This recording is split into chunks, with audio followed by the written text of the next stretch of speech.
Hello, good morning to all of you. How are you? I hope you are fine.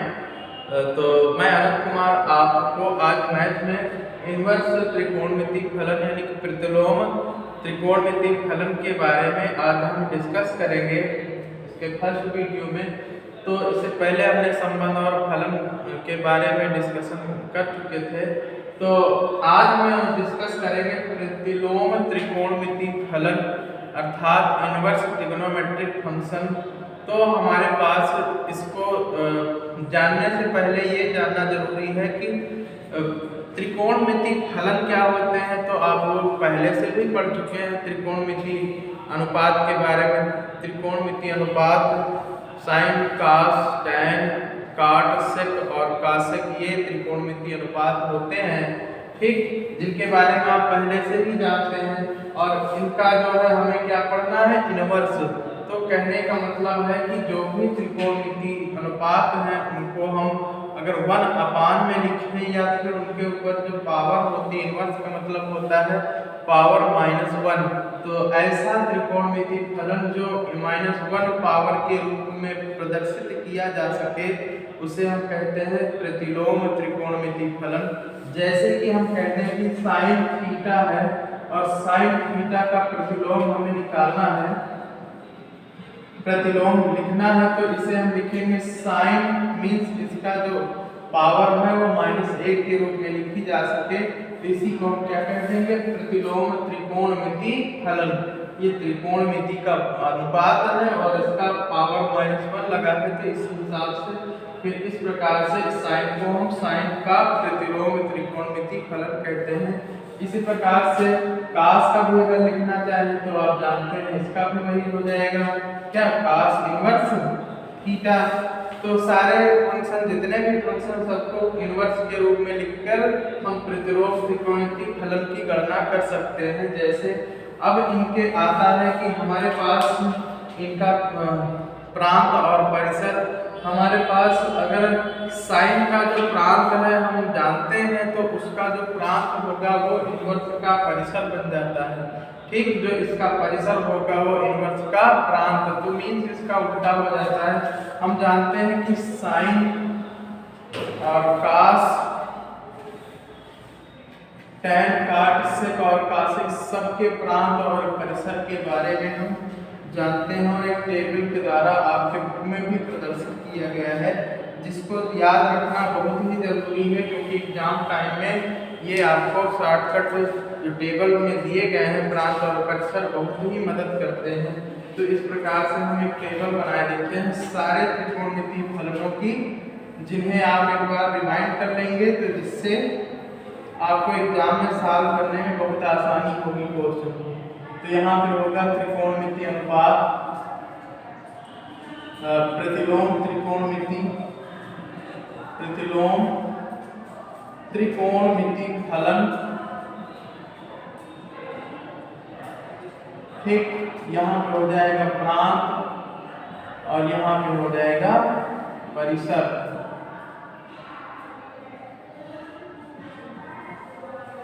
ठीक। तो त्रिकोणमिति में आता कौन, sine inverse theta, cos inverse theta और tan inverse theta, cot inverse theta, sec inverse theta,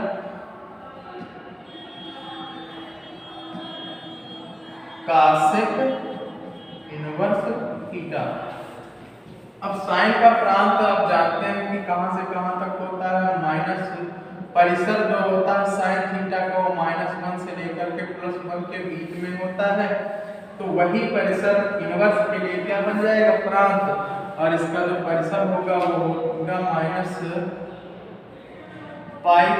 से लेकर के π/2 के बीच में होगा, ठीक। इसी प्रकार इसका जो प्रांत है वो भी कहां से कहां तक होगा, -1 से लेकर के और +1 के बीच में होता है, और इसका जो परिसर होगा वो भी -1/2 π से लेकर के π/2 तक होता है, ठीक।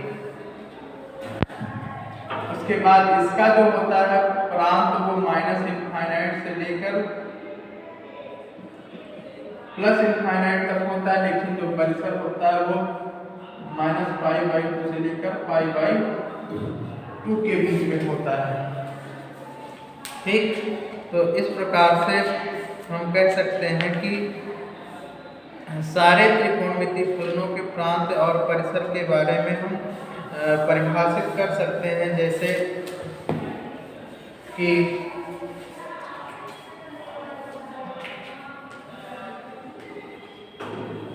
अगला है काट का भी क्या होता है, जो टैन का होगा वही काट का भी होता है थीटा, और ये हो गया, या फिर इसको हम आर भी कह सकते हैं क्योंकि माइनस इनफाइनाइट से प्लस इनफाइनाइट वास्तविक संख्याओं का समुच्चय होता है। ठीक, तो इसका भी परिसर क्या हो जाएगा, -π/2 से π/2, ये भी क्लोज ही होगा। उसके बाद इसका जो प्रांत है वो होगा 0 से 1 के बीच में होता है, और जो इसका परिसर होगा -π/2 से π/2 होगा, लेकिन उसमें से 0 से π/2 होगा, 0 से पाई होगा, लेकिन उसमें से π/2 जो है वो नहीं रहेगा, क्योंकि π/2 पे 1/π/2 का मतलब होता है cos 90, और cos 90 1/cos 90 का क्या होगा, अपरिभाषित हो जाएगा, तो π/2 इसमें नहीं रहेगा। इसी प्रकार इसका भी 0 से पाई रहेगा प्रांत, लेकिन इसमें 0 नहीं रहेगा, क्योंकि sin 0 का मान क्या होगा, 1/, का सेकंड में 1/sin होगा, तो 1/sin मीन sin 0 का मान तो 0 होता है, तो इसलिए अपरिभाषित हो जाएगा, और इसकी भी जो रेंज होगी वो 0 से लेकर के 1 के बीच में होगी, 0 से लेकर के 1 के बीच में होगी जरूर, लेकिन ये होगी कहाँ से, माइनस ओपन ब्रैकेट में होगी।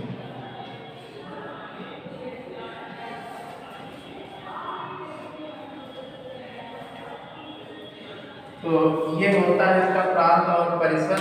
ठीक, आप इन सभी को नोट कर लेते हैं, उसके बाद फिर हम इसके कुछ क्वेश्चन बताते हैं इनवर्स फंक्शन के। इसका एक टॉपिक आपको नहीं पढ़ना है, जो इसके सेकंड एक्सरसाइज का फर्स्ट एक्सरसाइज आपके सिलेबस में मीन्स परिसर और प्रांत किसी त्रिकोणमितीय फलन का ज्ञात करना है। बाकी जो इनवर्स फंक्शन की सहायता से कुछ क्वेश्चन सिद्ध करने वाले होते हैं वो आपके सिलेबस में नहीं है, तो आप इसको नोट कर लेंगे, तो हम इससे रिलेटेड कुछ क्वेश्चन बताते हैं।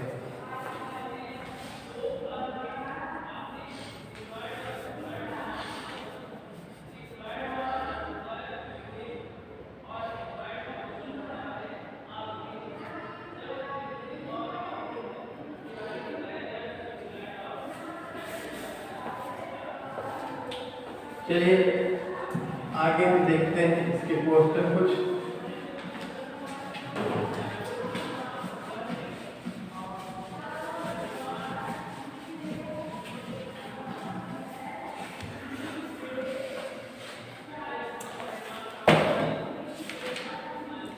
पहला क्वेश्चन है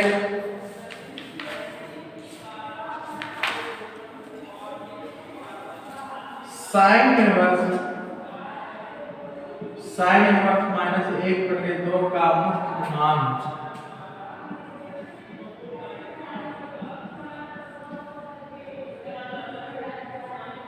मुख्य मान ज्ञात करना है। तो ठीक, तो साइन इनवर्स हम ये देखते हैं कि साइन में जो 1/2 है किसका मान है, तो साइन 30 का मान है 1/2, तो हम इसे लिख सकते हैं, या फिर साइन -थीटा का मान हम जानते हैं क्या होता है, -sin थीटा, तो इस प्रकार से हम कह सकते हैं माइनस, और साइन इनवर्स ऑफ 1/2 का मतलब होगा sin π/6, और 1/2 sin 30 का मान होता है, तो 30 को π/6 लिख सकते हैं।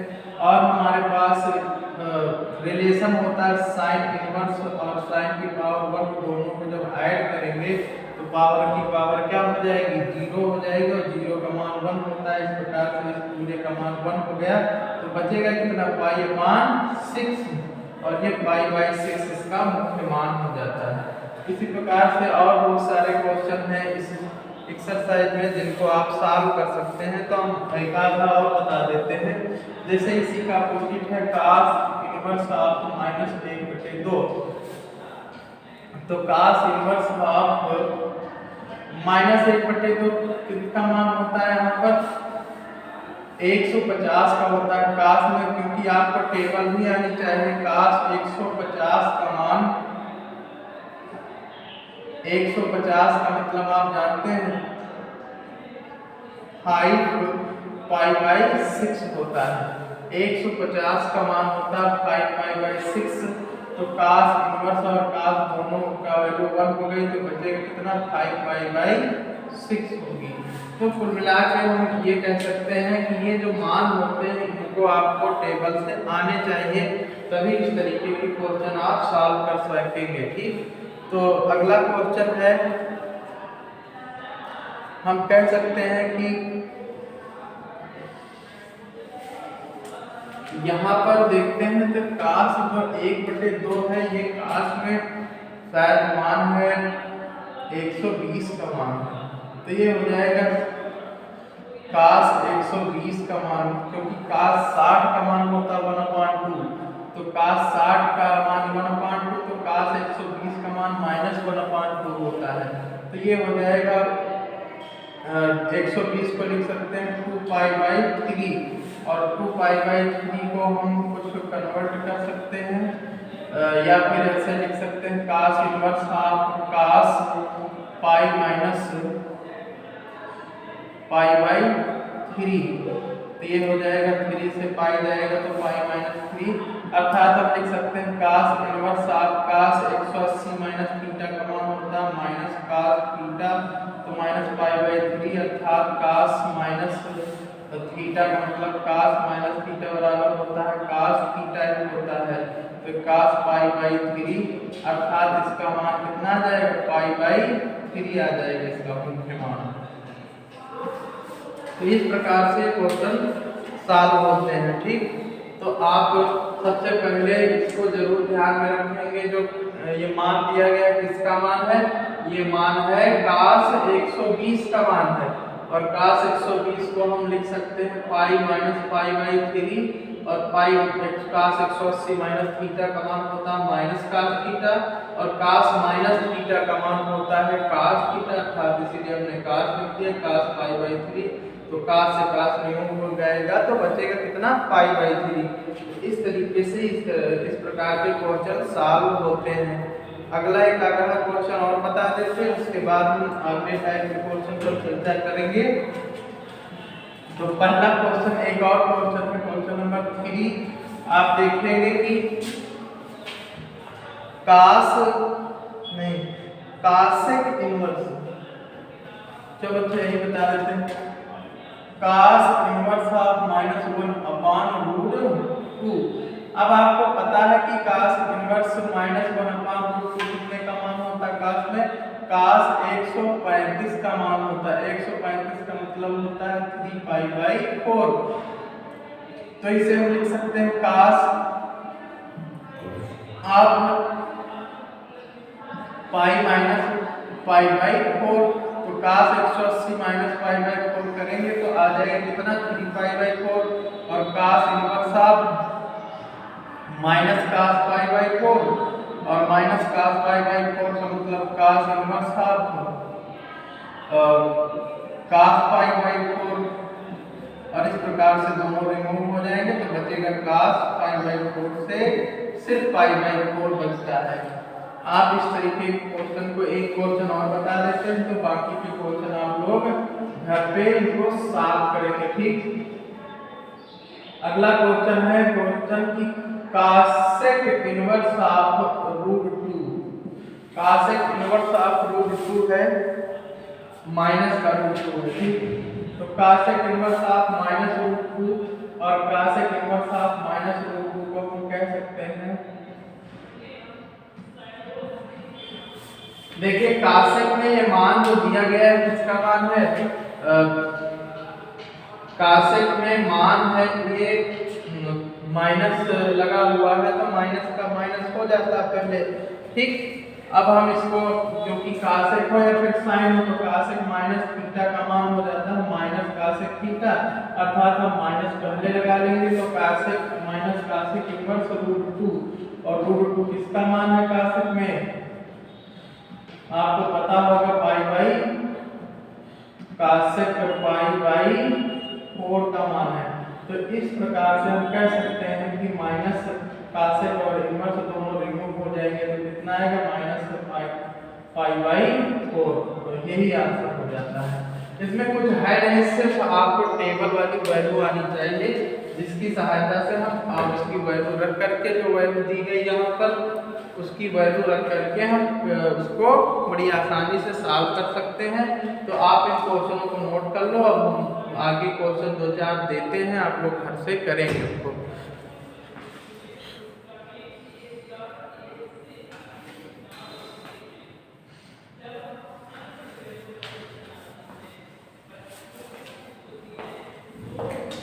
चलिए नोट कर लिया होगा, तो आगे हम कुछ क्वेश्चन आप लोग होमवर्क में दे देते हैं, बाकी आप लोग अपनी बुक एक्सरसाइज से प्रैक्टिस करेंगे। आंसर आप लोग ले लीजिए और आंसर सॉल्व करते रहिएगा। आपको अगर कोई क्वेरी उसमें तो 11 से 12 आप व्हाट्सएप के माध्यम से हमसे क्वेश्चन पूछ सकते हैं। ठीक, तो आपके लिए कुछ क्वेश्चन हम दे रहे हैं, उनको आप स्वयं सॉल्व करेंगे। जैसे कि हम कहते हैं कि कास इनवर्स ऑफ माइनस रूट 3/2, अगला है tan inverse of -1 cot inverse of infinite, और नेक्स्ट क्वेश्चन है फोर्थ कासेक इनवर्स ऑफ -2/√3, और पांचवा है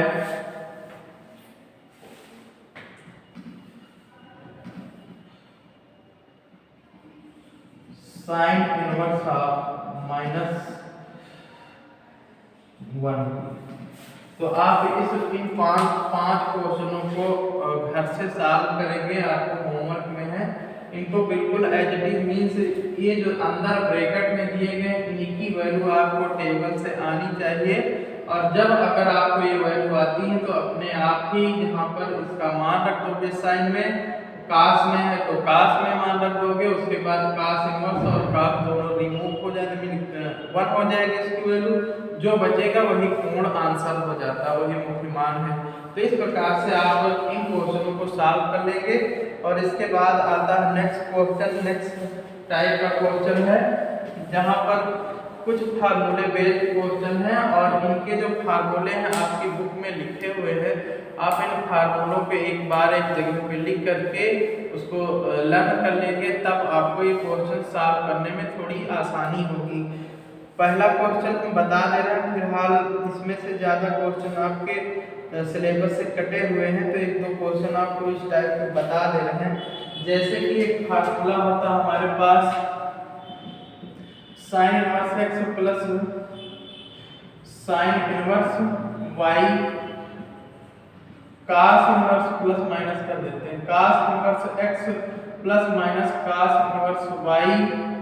तीसरा है tan inverse x plus minus tan inverse y।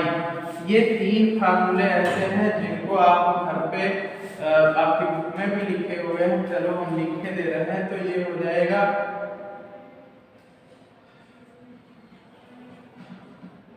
ये हो जाता है साइन इनवर्स और प्लस माइनस कास इनवर्स, इसका तो हो जाएगा tan inverse of x plus minus y upon 1 minus plus xy, ये फार्मूला हो जाता है। उसके बाद कास का हो जाएगा कास इनवर्स ऑफ ब्रैकेट में हो जाएगा x under root 1 minus y square, और पहले प्लस है तो माइनस हो जाएगा, बाद में माइनस है तो प्लस हो जाएगा, और y under root 1 minus x square, ये होता है। ठीक, उसके बाद इसका क्या होता है sine inverse of x y plus minus under root 1 minus x square और 1 माइनस वाई स्क्वायर। इसको जरा एक बार देख लेंगे बुक से, थोड़ा सा कंफ्यूजन हो रही। तो इसका जो फार्मूला है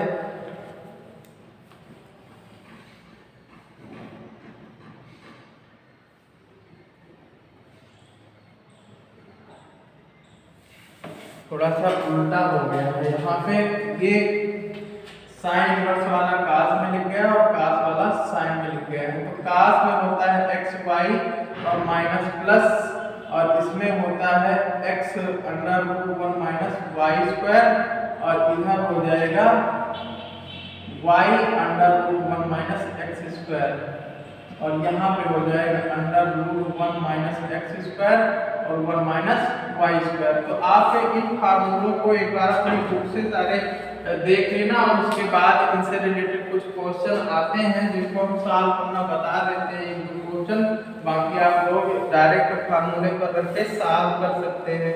तो एक क्वेश्चन है जो कि कई 2-3 बार आया भी है, आपको प्रूफ करना है कि tan इनवर्स या फिर वैल्यू निकालना है tan इनवर्स 2/11 और प्लस tan इनवर्स 7/24 है। तो हमें सिद्ध करना है tan इनवर्स 1/2 बराबर सिद्ध क्या करना है tan इनवर्स 1/2। LHS हम ले लेते हैं tan inverse 2/11 plus tan inverse 7/24। अब हमारे पास जो फार्मूला दिया गया है कौन सा, tan inverse x plus tan inverse y equal to 1 tan inverse of x minus y बटे 1 माइनस xy। इसी फार्मूले का हम प्रयोग करेंगे और उसके बाद हम इसे सॉल्व कर लेंगे। तो tan इनवर्स 2/11 को हम लिख सकते हैं tan इनवर्स 2 प्लस बटे 11 प्लस 7/24/1 माइनस 2 गुणेंगे 2/11 गुणे 7/24। तो ये हो जाएगा, इस सूत्र का प्रयोग करने पर आया है। तो हम कह सकते हैं अतः tan इनवर्स ऑफ, इसको सॉल्व कर दो, 24 गुना 48 11 सत्ते 77 48 प्लस 77 बटे 11 2 44 और 11 गुना 22 22 4 26 और बटे ये क्या हो जाएगा 264 और माइनस 7 दूनी 14 बटे 264। ये 264 से 264 कट जाता है, आएगा tan इनवर्स ऑफ 77 प्लस 11 8 7 15 और 7 4 11 11 1 12 125 बटे 64 से घटाओ तो कितना आएगा 250 और भाग करेंगे तो आ जाएगा कितना tan इनवर्स ऑफ 1/2। और यही हमें प्रूव करना था। तो इस तरीके से इस प्रकार के क्वेश्चन आप फार्मूले का प्रयोग करके बड़े आसानी से सॉल्व कर सकते हैं। तो आप लोग इस चैप्टर में, इस चैप्टर के रिवीजन में बाकी के सारे क्वेश्चन एक्सरसाइज के आप लोग प्रैक्टिस करेंगे।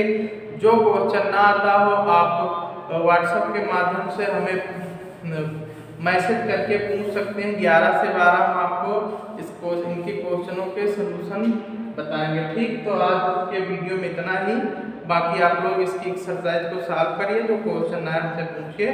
धन्यवाद।